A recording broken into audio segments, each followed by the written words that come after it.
అవకాశం ప్రభు మనకిస్తున్నాడు. ఆ సందర్భంగా ఈ 'మౌన మాధుర్యం' అనే పుస్తకాన్ని గత కొన్ని రోజులుగా మనం చదువుకుంటున్నాం. ఇది 'మచ్చి సైలెన్స్' అని ఇంగ్లీష్‌లో వచ్చిన బుక్‌ని తెలుగు ట్రాన్స్‌లేషన్ చేశారు శ్రీలత విష్ణురావు గారు. ఇందులో ఏముంటుందంటే మెహర్ బాబా జీవితం, ఆయన చేసిన విశ్వ కార్యక్రమాలు. తొలి దినాలు అంటే బాబా చిన్నప్పుడు ఎక్కడ పుట్టారు, ఆయన చదువు, ప్లస్ తర్వాత సద్గురువును కలవడం.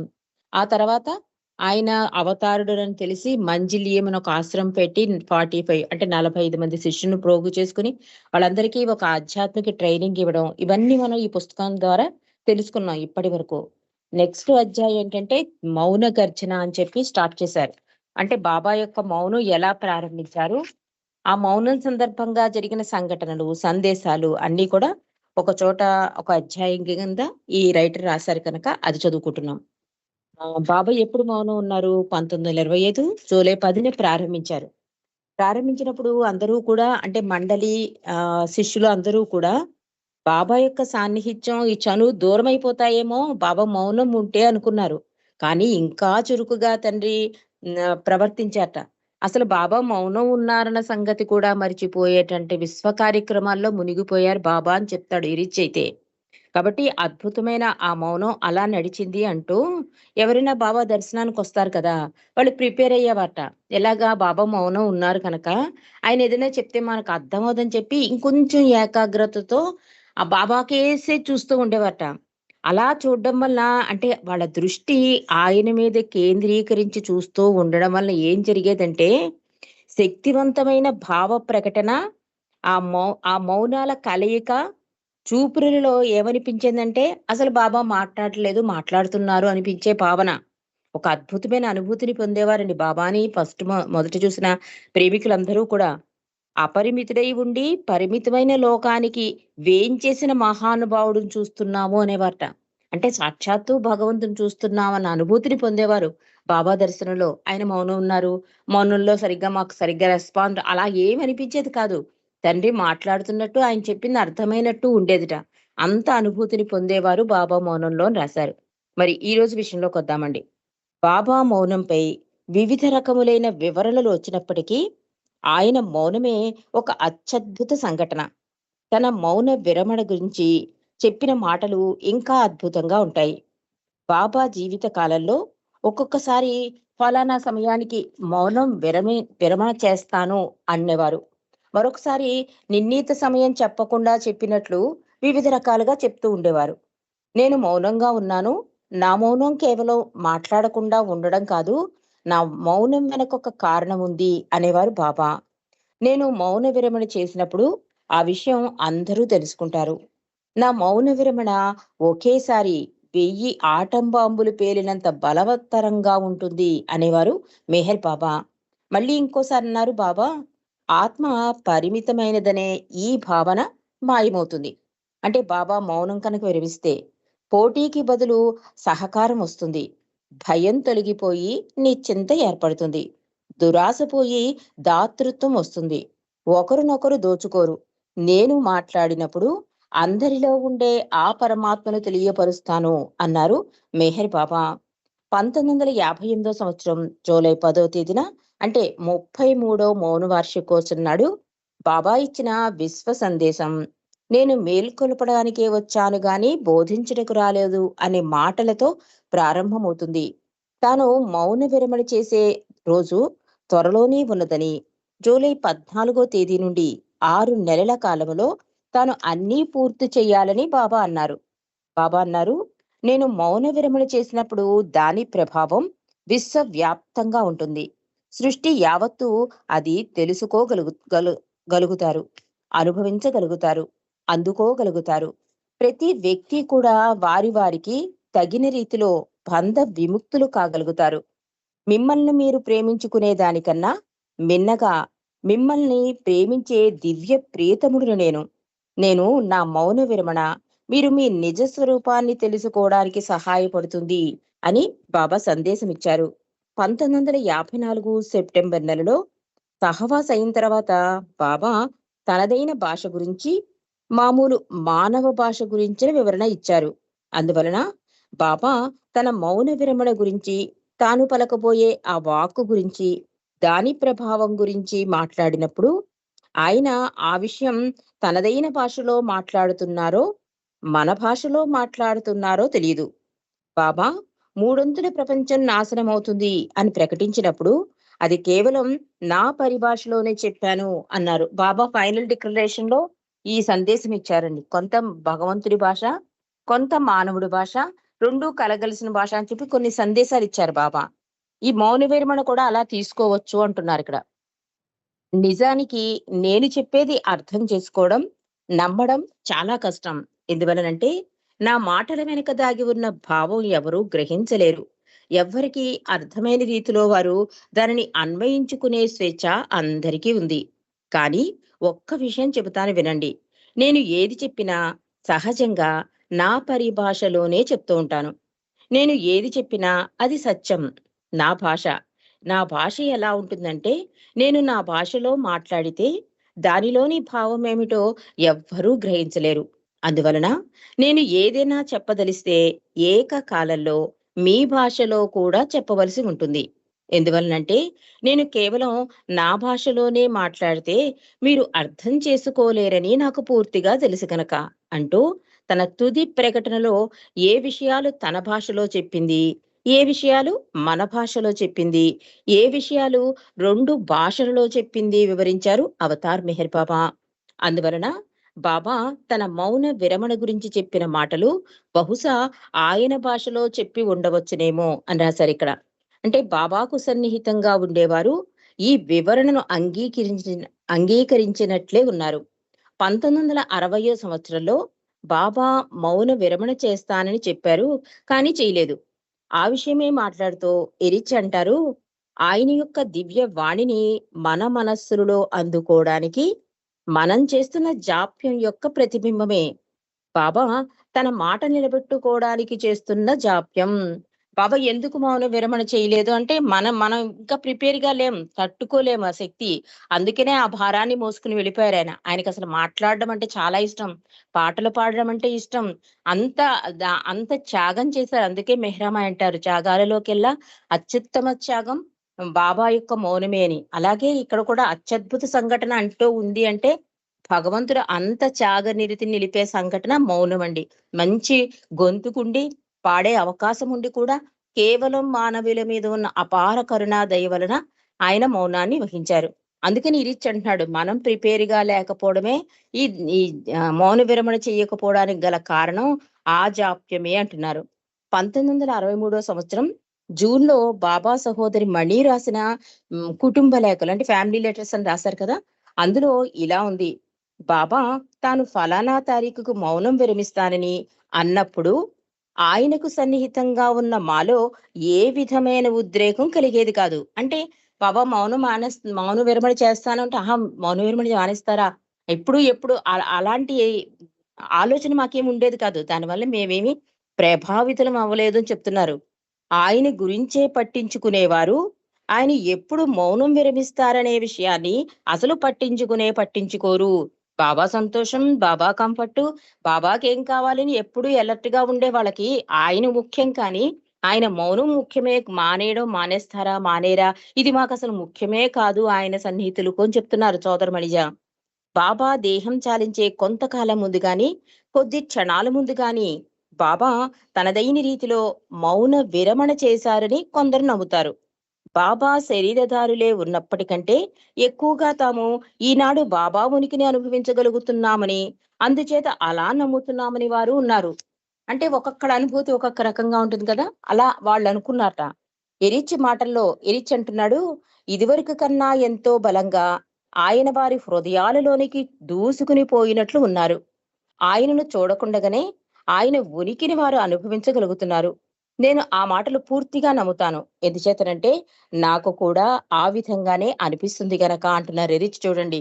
ఆ బాబా చూపులు ఎందుకంత కరుణామయంగా పలకరించినట్లుగా ఉంటాయి అంటే, ప్రేమికులతో సంభాషించడానికి కళ్ళని వాడుకునేవారు అంటారు మెహరామాయి. ఆ కళ్ళతోనే మొత్తం అన్నీ అర్థమైపోతాయి. ఇరిచి కూడా అదే అంటారు. ఇక్కడ ఇరిచి కూడా ఏమంటున్నారు, వాళ్ళకి అనుభవం అయ్యేటి కొంతమందికి బాబా మాట్లాడేసినట్టు, దర్శనమిస్తున్నట్టు అలాగా. వాళ్ళు అలా ఫీలయ్యారంటే అది నిజమే అంటున్నాడు. ఎందుకంటే నాకు కూడా అలాగే జరిగింది కనుక అని చెప్తున్నాడు. ఆయన లేకపోవడం నాకు లోపమే. కానీ బాబా కనబడకపోయినప్పటికీ బాబా ఉనికిని నేను అనుభవించగలుగుతున్నాను. బాబా తాను ఉన్న చోటనే ఉండి ఆ రోజుల్లో పంపినట్లుగా నన్ను ఏదో పని మీద తనకి దూరంగా పంపినట్లు ఉంటుంది నాకు బాబా లేని లోటు అని చెప్తున్నాడు. ఎంత అద్భుతమైన మాట విన్నామో ఈరోజు. అంటే మండలి ఎలా ఉండగలుగుతున్నారండి? ఈ మండలి ఎలా ఉండగలుగుతున్నారు బాబాను వదిలేసి అనుకుంటాం కదా! ఇరిచ్చి చెప్తున్నాడు. నిజంగా ఆయన లోటు లోటే. కానీ నాకేమనిపిస్తుందంటే ఏదైనా ఒక పెద్ద పని ఒక ఫారెన్ టూర్ ఏదో నన్ను పంపించేస్తే బాబా మెహరాజాద్‌లోనే ఉన్నారు. నేనే ఫారెన్ టూర్ ఎళ్ళాను. అందుకే బాబా నాకు కనిపించటం లేదు అనుకునేవట. ఈ అధ్యాయం సారాంశం 3 ముక్కలలో చెప్పుకుందామంటూ తాను మౌన విరమణ చేస్తానని బాబా తరచూ చెప్పిన మాటలకు వేరే అర్థం గోచరిస్తూ ఉంది. ఆయనకు అతి సన్నిహితంగా ఉండేవారు ఈ విషయం పట్టించుకోరు. ఆయన ప్రేమికులలో కొందరు ఆయన వారితో మాట్లాడినట్లు భావిస్తారు. కొంతమంది ఏదో బలీయమైన కారణం ఉండబట్టే బాబా దానిని వాయిదా వేశారు అని తలుస్తున్నారు. మరికొంతమంది ఆయన అన్న మౌన విరమణ అనే పదం ఆయన పరిభాషలో ఉపయోగించి ఉంటారని భావిస్తున్నారు అంటున్నాడు. అంటే ఈ చాప్టర్ మొత్తం మనకంతా అర్థమైంది ఏంటంటే, కొంతమందైతే ఆయన కోసమే బాబాయే ముఖ్యం, బాబా మౌన విరమణ మాకు సంబంధం లేదని ఆయనతో ఆ విషయాన్ని పట్టించుకోరు. కొంతమంది ఏమనుకుంటారు, ఏదో బలమైన కారణం ఉంది కనుకే బాబా మౌన విరమణ చేయకుండా వెళ్ళిపోయారనుకుంటారు. కొంతమంది ఏమనుకుంటారు, ఈ మౌన విరమణ చేస్తాను అనే భాష బాబా భాషలో చెప్పి ఉంటారని సరిపుచ్చుకున్నారట. అలా ఉండేది అప్పటి పరిస్థితిని చెప్తున్నారు. బహుశా ప్రతి అవతారుడు కూడా మానవుడు ఆలోచించవలసిన ఒక నిగూఢ రహస్యం వదిలి వెళ్తున్నట్టు ఉన్నాడు. బుద్ధ భగవానుడు ఆయన నిర్యాణమును గురించిన రహస్యం విడిచి వెళ్ళాడు. యేసు ప్రభువు తన రెండవ రాక గురించిన రహస్యం ప్రజలకు వదిలి వెళ్ళాడు. ఆయన సిలువ వేయబడిన క్షణం నుండి ఆయన భక్తులు ఆయన రెండవ రాక కొరకు ఎదురు చూస్తున్నారు. అది అప్పటిలో సంభవించకపోయినప్పటికీ కనీసం వారు జీవించి ఉన్నప్పుడైనా ఆయన తిరిగి వస్తాడు అనే ఆశతో ఎదురు చూస్తున్నారు.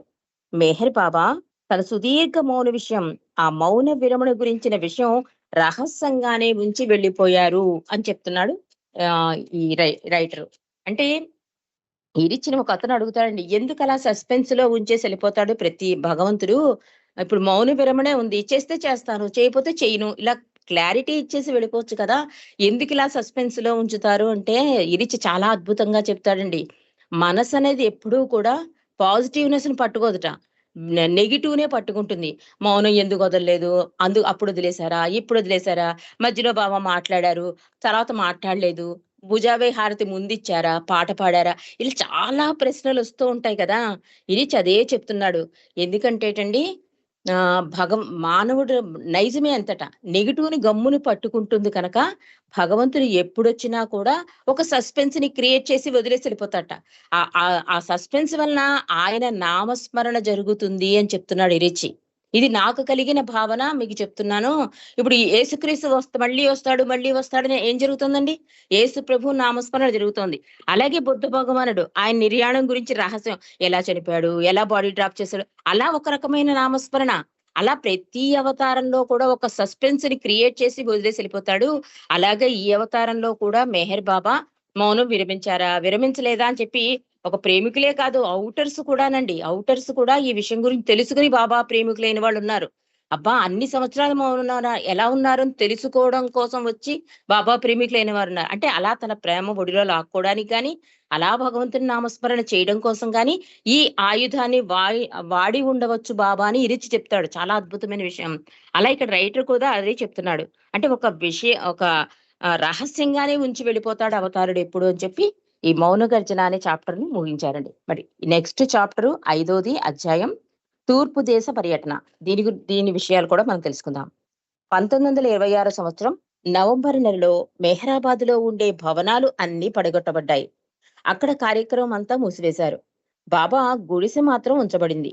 బాబా తన పరివారంతో పాటు దగ్గరలో ఉన్న గ్రామానికి లారీలలో బయలుదేరి వెళ్లారు. ఆ తర్వాత బొంబాయికి రైలులో వెళ్లారు. కానీ డిసెంబర్ నెలాకన్నా అందర్నీ ఆశ్చర్యపరుస్తూ వెళ్ళిన కొన్ని వారాలకే ఆ పాడుపడిన మెహరాబాద్‌కే తిరిగి వచ్చారు. అంతేకాదు ఆ పల్లె బాలికలకు పాఠశాలలు ప్రారంభించారు. బాబా మొన్న లాస్ట్ 2 డేస్ బ్యాక్ చదివాం మనం. పరంజామాల వంటివి అని చెప్పి ఆ స్కూల్స్, హాస్పిటల్స్ అన్నీ కూడా కూల్చివేశారు. ఆయన యొక్క కార్య విధానం మనకి అవగతం కాదు.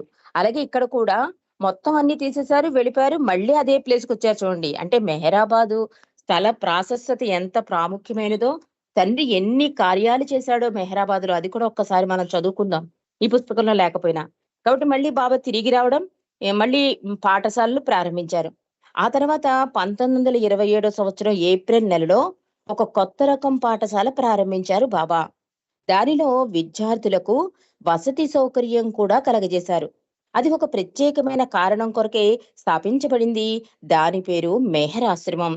జాతి మత విచక్షణ అనేది అనాదిగా హిందూ దేశమును పట్టి పీడిస్తున్న సమస్య.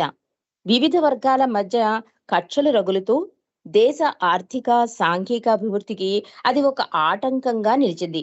హిందూ దేశం ఈ నవీన ప్రపంచంలో ఒక ప్రముఖ స్థానాన్ని ఆక్రమించడానికి కూడా అది ఒక ఆటంకమైంది.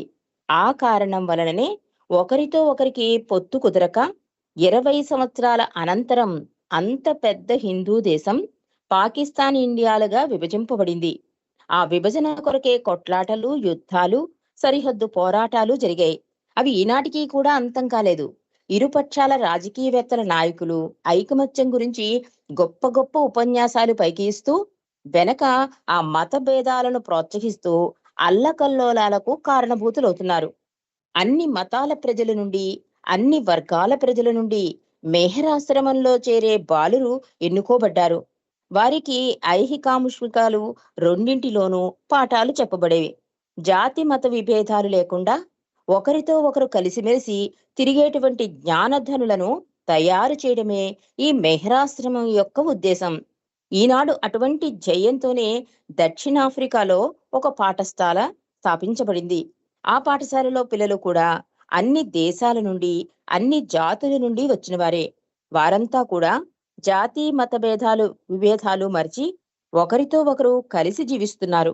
ఇతరుల్లోనున్న మంచిని గ్రహిస్తూ ఇతర మతాలలోని సత్యాన్ని అర్థం చేసుకుని దానిని మన్నిస్తూ ఒకే ఒక సామాన్య మతమును అంగీకరించగలనందులకు బాబా చెప్పినట్లు అన్ని మతాలను ఒక దారంలోని పూసల వరే కూరుస్తాను అన్న మాటలను రుజువు చేయడానికి సంసిద్ధులవుతున్నారు. మెహరాశ్రమంలో చేరిన మొదటి 10 మంది పిల్లలలో 4 బ్రాహ్మలు, 3 అంటరానివారు, 3 మహారాష్ట్రీయులు. కొద్ది కాలానికే పర్షియా నుండి మరికొంతమంది వచ్చి చేరారు ఈ ఆశ్రమంలో. 12 జొరాస్ట్రియన్లు, 2 ముసల్మాన్లు కూడా ఉన్నారు. 1928 అక్టోబర్ నాటికి ఈ పాఠశాలలోని పిల్లల సంఖ్య 100కి పెరిగింది. వారి వసతి గృహాలు మార్చవలసి వచ్చింది. బాబా ఆ సంస్థ నడపడానికి, పిల్లలకు ఆధ్యాత్మిక జ్ఞానం ప్రబోధించడానికి చాలా శ్రమ పడుతూ ఉండేవారు బాబా.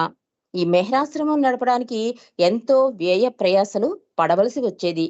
పిల్లలంతా బాబా ఎడల భక్తితో కూడిన గౌరవం ఏర్పరచుకున్నారు. అయినప్పటికీ 1929 సంవత్సరంలో అది మూసివేయబడింది. మరలా ఒకసారి దేశానికి ఉపయోగకరమైన ఒక మంచి సంస్థ ప్రారంభించబడి మూసివేయబడినట్లయింది. బాబా చేసే పనులను అర్థం వెతుక్కోవడం అసాధ్యం.